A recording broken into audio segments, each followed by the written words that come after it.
As the general said, he is one of my closest friends on the continent. And I intimated to him that if there should be interest, I will myself be keen to serve the continent of Africa. Mainly because as a Pan-Africanist, I believe strongly that Africa is playing in a league that it should not play.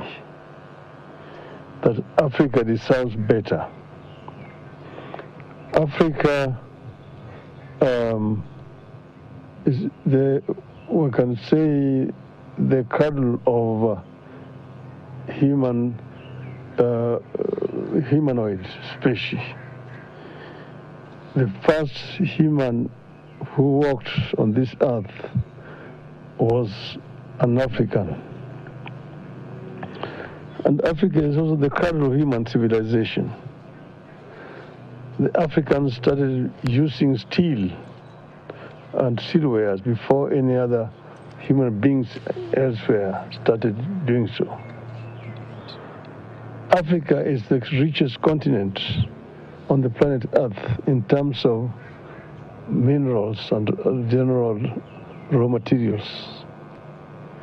It is a paradox that the richest in terms of resources is also the poorest. This is something that we need to reverse.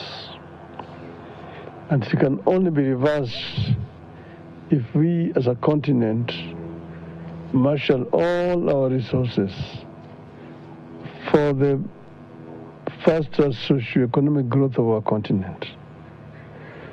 And African economies can complement each other. I have served the AU in the capacity as infrastructure high representative.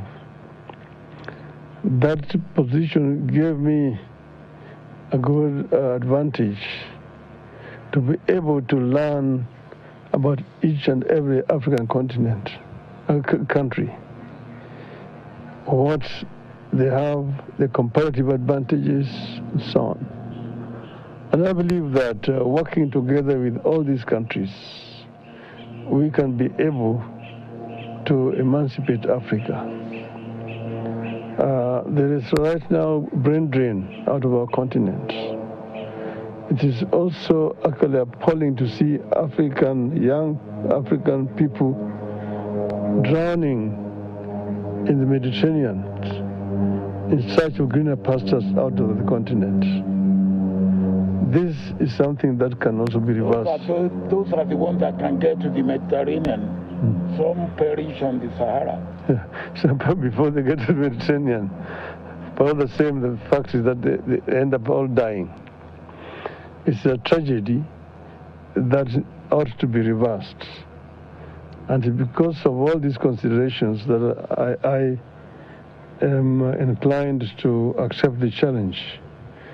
Should the leadership of Africa want my services, I am ready and offer myself to be of service to this continent.